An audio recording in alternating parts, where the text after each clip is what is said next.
हजार में सेलेक्ट नहीं हुआ तो मैं 39,000 में कैसे हो जाऊंगा? तो वो एग्जाम देने ही नहीं गया। और अब आप एक बात सोचो कि एग्जाम देने कौन सा बच्चा नहीं जाता? जो होशियार होता है वो जाता है ना हमेशा। वो कभी छोड़ेगा क्या एग्जाम? भाई उसको अपनी संभावना हमेशा मिलती है, वो हमेशा आसान्वित होता है।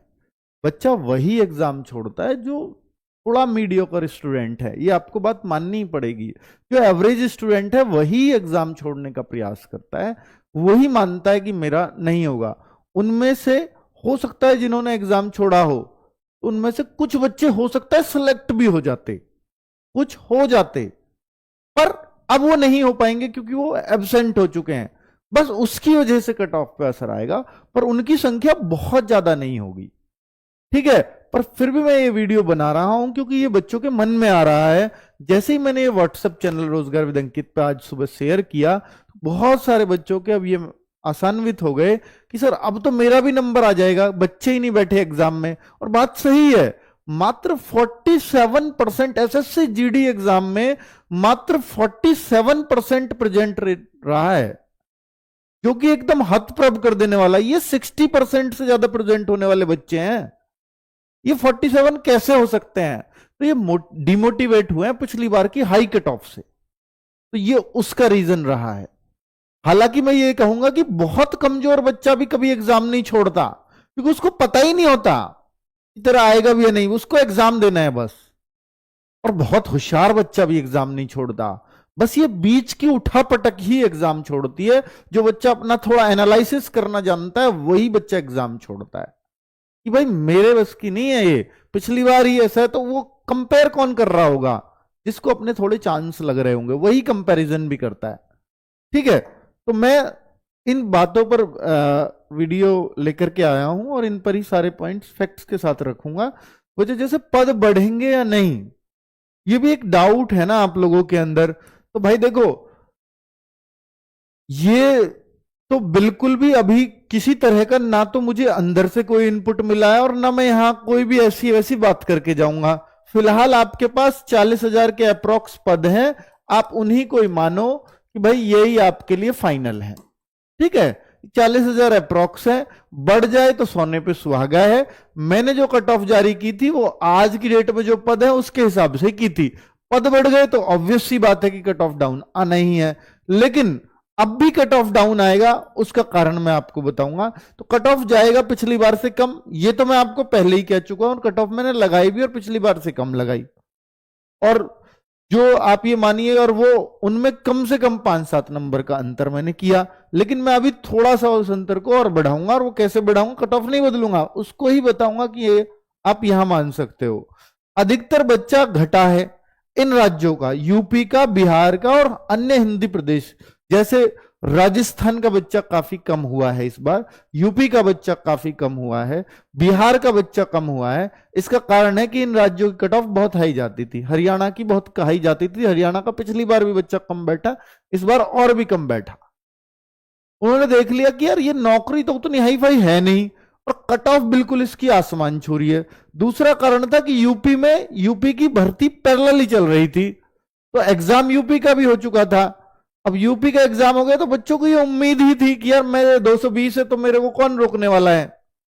तो यूपी के बच्चों ने ये मान लिया कि मेरा हो जाएगा, तो वो एग्जाम देने गए ही नहीं। जो 210 220 पार थे वो एग्जाम देने ही नहीं गए कि भाई एसएससी जीडी की नौकरी को मैं अगर मुझे मिल भी जाएगी तो मुझे बहुत अच्छी पोस्ट तो मिलेगी नहीं, एसएसएफ वगैरह मिलेगी, सीआरपीएफ, बीएसएफ, एसएसबी, उनको मैं यूपी पुलिस के सामने तो नहीं करूंगा। तो इस तरह के यूपी में 60,000 नहीं, 1,71,74,000 बच्चों को पास किया गया था। उनमें से हो सकता है 1,00,000 ने एग्जाम छोड़ा हो, और वो सारे योग्य बच्चे थे। और 1,00,000 ने नहीं भी छोड़ा होगा, मैं तो मानता हूं कि भाई उनमें से आधे नहीं। ये 60,000 में से ये मान लो कि सर आधे नहीं गए होंगे देने, ये 100% आधे तो नहीं गए होंगे, पर वो सारे सिलेक्शन के हकदार थे कि नहीं थे? बिल्कुल हकदार थे, क्योंकि वही तो फाइट बढ़ाते हैं। तो ये काम बिहार में भी एक भर्ती बहुत अच्छे से चल रही, जिन बच्चों का उनमें फिजिकल अच्छा है, बिहार पुलिस का एग्जाम हो गया, एग्जाम का रिजल्ट आ गया, अब जिनका फिजिकल अच्छा है वो सिलेक्ट होते हैं। तो जिनका फिजिकल ऑलरेडी अच्छा है उन बिहार वाले बच्चों ने भी इस एग्जाम को देने नहीं गए, एसएससी जीडी वाले को। तो ये जो परसेंटेज डाउन आया है किसका, प्रेजेंट होने का, मैं आपको दिखाता हूं। देखो ये 2022 में जो भर्ती आई थी उसके अंदर देखो बच्चे 53.59 लाख फॉर्म थे। फॉर्म इस बार भी इतने ही थे, जो एक बाहरी संख्या है, फॉर्म इस बार भी इतने ही थे, लेकिन इसमें 35,71,000 बच्चा शामिल हुआ। यहां भी करीब 35 लाख शामिल होना चाहिए था उस हिसाब से, लेकिन हुआ यहां 25 लाख है। तो 10 लाख बच्चा कहीं तो डाउन हुआ है, और वो इन्हीं प्रदेशों का हुआ है।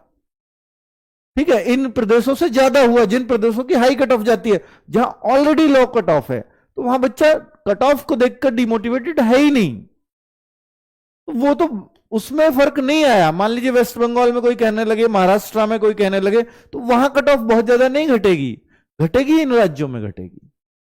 ठीक है, अब आप देखो एसएससी जीडी, अगर मैं इसकी बात करूं कि भाई 2023-24, तो यह फॉर्म थोड़े से कम आए, और लेकिन बच्चों के बैठने का देखो परसेंटेज में भी देखूं तो 66.63% बच्चा बैठा, या 64, लगभग 64% कह सकता हूं, तो 64% बच्चा बैठा, और ये 47-48% बच्चा बैठा है, क्योंकि बहुत कम है। मतलब 50 से नीचे आना तो मतलब ऐसा होता है कि जो 2 साल पहले 3 साल पहले फॉर्म आए हो उन भर्तियों में ऐसा अक्सर देखने को मिलता है। और जो डिफेंस से रिलेटेड बच्चा है ना, वो कभी इतना डाउन नहीं जाता। 60 से नीचे आना बहुत बड़ी बात होती है, और ये 50 से भी नीचे है ना।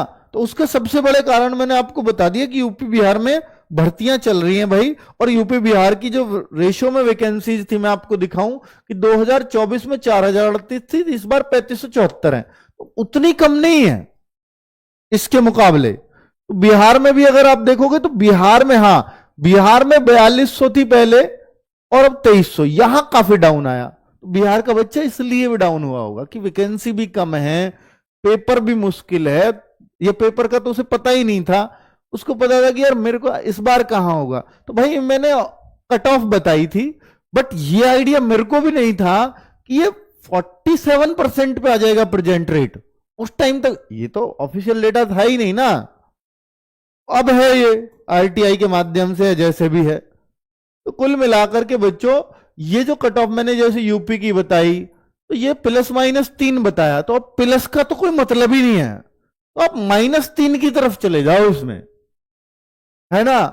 तो अब ये जो 130 के आसपास आप ये मान के चलो, यानी जो +-3 है ना, ये प्लस होने का सवाल नहीं लगता। अब देखो बच्चों, कट ऑफ के लिए आप बहुत उम्मीदें करते हो आरडब्ल्यूए से कि सारी बातें फैक्ट्स के साथ मैं ही आपसे करता हूं, ये उम्मीदें आप मुझसे करते हो। तो मेरे को ये भी है कि यार कोई बच्चा इसलिए शायद ऐसा ना हो कि तैयारी ना करे, सर ने हाई कट ऑफ बता दी, इसमें तो अब होना ही नहीं है, और वो तैयारी छोड़ दे फिजिकल की, और वो फिजिकल में रह जाए। तो इसलिए मैं थोड़ा करेक्शन करने आया हूं, वो इसलिए आया हूं कि 47% प्रेजेंट को देख करके मेरा दिमाग ही हिल गया। तो मन की ये तो फिर फर्क पड़ेगा कट ऑफ पे।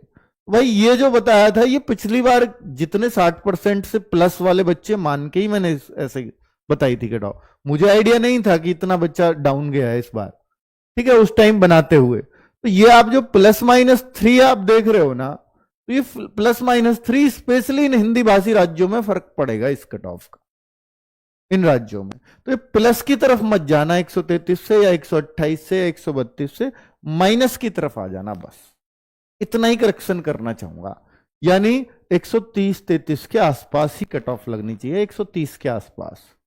ये भी कट ऑफ है तो इसको -3 करूंगा तो 125 का। और ये बच्चे नॉर्मलाइज्ड मार्क्स हैं, ये भी ध्यान रखना, ये रॉ मार्क्स नहीं है, ये नॉर्मलाइज्ड मार्क्स हैं। इस बार आपके मार्क्स भी अच्छी खासी वृद्धि होगी, वो मैं ऑलरेडी बता चुका हूं किस शिफ्ट में कितने बढ़ेंगे। ये नॉर्मलाइज्ड मार्क्स के हिसाब से कट ऑफ है, ठीक है। तो इससे आप अपने आप को अंदाजा लगा सकते हो कि भाई अब जो है हम फिजिकल की तैयारी करें या ना करें, और हो सकता है भाई ये अगर मैं यहां +3 करूं तो इतने में फाइनल हो जाए, ये चांसेस भी रहेंगे, ठीक है। और मैं आपको बताऊं कि भाई कुछ बच्चों के मन में है कि सर रिजल्ट कब तक आ जाएगा। तो रिजल्ट के लिए मैं फिर पिछले डेटा पे जाऊंगा, रिलाई करूंगा कि भाई देखो कुछ, क्योंकि देखो ये डेट तो मुझे भी एसएससी ने नहीं बताई है, तो मैं किससे ये एनालिसिस करूंगा कि भाई ये कब आएगी, कब आएगा रिजल्ट? पिछली बार से। अब पिछली बार से अगर मैं देखूं तो भाई देखो यहां 10 जुलाई को आया था रिजल्ट फिजिकल का, एग्जाम इन्होंने मार्च में करा लिया था, 30 मार्च को एक एग्जाम कैंसिल हुआ था, तो 30 मार्च को वो हुआ था बस। पर ये यहां था इलेक्शन, तो इसलिए इससे तुलना करनी बेकार है, क्योंकि 2024 में इलेक्शन आ गया था सेंट्रल वाला, मोदी जी वाला, तो भाई उससे तो अभी छोड़ दो, तो इस वाली से कंपैरिजन बेकार है। अब हमारा कंपैरिजन बनता है ऊपर वाले से, और ये सबसे तेज होने वाली भर्ती थी एसएससी जीडी की, तो भाई इससे तेज तो मुश्किल ही है, तो आप इससे कंपैरिजन कर लो। और इससे कम बच्चे हैं यहां, भाई इसमें तो बच्चे बैठे थे 63%, इसमें बच्चे भी कम बैठे हैं, यानी ये करीब पिछली बार 35 लाख, तो यहां 25 लाख, तो बच्चे कम है तो जल्दी ही काम हो जाना चाहिए ना। ठीक है, तो अब हम इससे कंपैरिजन करें तो ये 10 जनवरी से 14 फरवरी एग्जाम चला, तो इस बार 25 फरवरी तक चला, यानी 10-11 दिन और आगे। तो इसका जो रिजल्ट आया था ना फिजिकल के लिए, वो 8 अप्रैल को आया था, और अब आपका 8 अप्रैल नजदीक है, लेकिन यह भी ध्यान रखना ये 11 दिन बाद एग्जाम खत्म हुए थे पिछली बार से। तो अगर मैं मैक्स टू मैक्स भी कहने लगूं कि अप्रैल में भी गए, कोशिश ये भी हो सकती है कि 31 मार्च से पहले रिजल्ट आ जाए, तो फिर तो कुछ बचा ही नहीं, 2-3 दिन बच रहे हैं।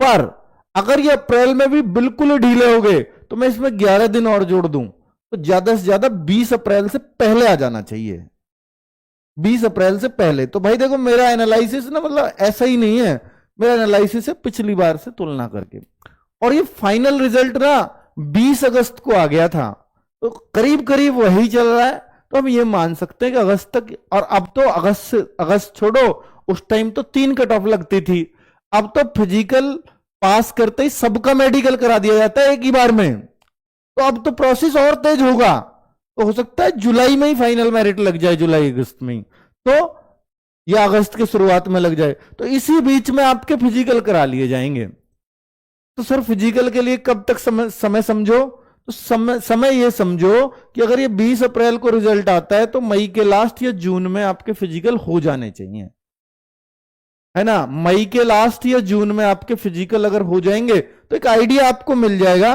कि हमें दौड़ शुरू कर देनी चाहिए या नहीं। तो फिजिकल के लिए आपको 1 से 1.5 महीने का समय बहुत आराम से मिल जाता है रिजल्ट के बाद। तो मैं ये मान सकता हूं कि ये मई एंड या जून में, मई एंड में बहुत जल्दी किया तो मई एंड में या जून में आपके फिजिकल करा दे,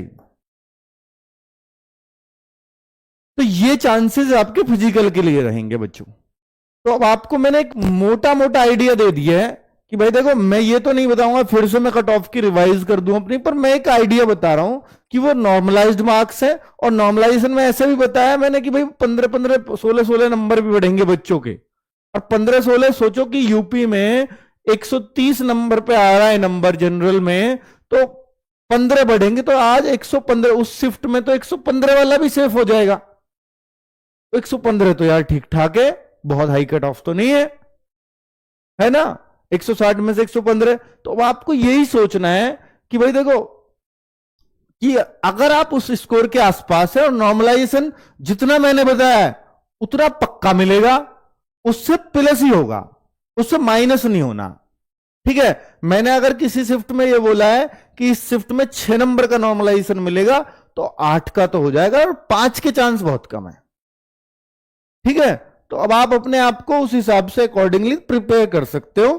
तो भाई इतना ही मैं आपसे कहना चाहूंगा। और जो बच्चे, देखिए वैसे तो होना नहीं, तो दुख होता है कि भाई हाँ कि नहीं हम जो है इसी भर्ती में सेलेक्ट हो जाएं, चाहे कोई पोस्ट मिल जाए, ये हर बच्चे की चॉइस होती है। पर फिर भी मैं आपको बताऊंगा, देखिए फिर भी कुछ बच्चों को निकलना होगा ही, तो फिर बहुत निराश अपने आप से मत होना, क्योंकि रिजल्ट नजदीक में ही है, 8-10 अप्रैल 20 अप्रैल जो भी है, बहुत दूर नहीं है। तो ये नई भर्ती है, और इसके लिए भाई आप अभी से प्लीज बैच लें ना लें फर्क नहीं पड़ता, क्योंकि आप अगर यहां तक हैं और फाइट में अपना स्कोर सोच भी रहे हैं, और मान लीजिए रह जाएं इसी स्टेज पे जाके, तो बहुत परेशान होने की जरूरत नहीं है। अगर आपकी एज बच रही है ना, तो आपको डेट पता है, सब कुछ पता है, बस इतना ही हो जाएगा कि ये लोग अब ट्रेनिंग पे जाएंगे, आप बस 8-10 महीने बाद ट्रेनिंग पे चले जाओगे। बस ये लगातार लगे रहना कि ठीक है मुझे जीडी में ये पोस्ट चाहिए। अगर आपको ये है कि मुझे चॉइस की पोस्ट इस बार नहीं मिलेगी, मेरा थोड़ा पेपर बिगड़ गया था, जानबूझ के बिगड़ गया था, तो चॉइस पोस्ट के लिए फिर आप अपना दे सकते हो। ठीक है भाई, तो ये एक डेट पहले से फिक्स होती है, तो पता होता है कि यार हाँ हमें ये करना है। ठीक है, और ये अच्छी बात यह है कि कैलेंडर में भर्ती का हमें पता है। ठीक है भाई, तो जिनका नहीं होगा वो, उनको अगर एक बैच उन्होंने कोई भी कंप्लीट कर रखा है कोई भी, तो मुझे लगता है उनको दूसरे बैच की बहुत ज्यादा नीड होती है। पर वो बच्चा अपने अपने हिसाब से होता है। ऐसा नहीं है कि एक बच्चे का टाइप होता है कि भाई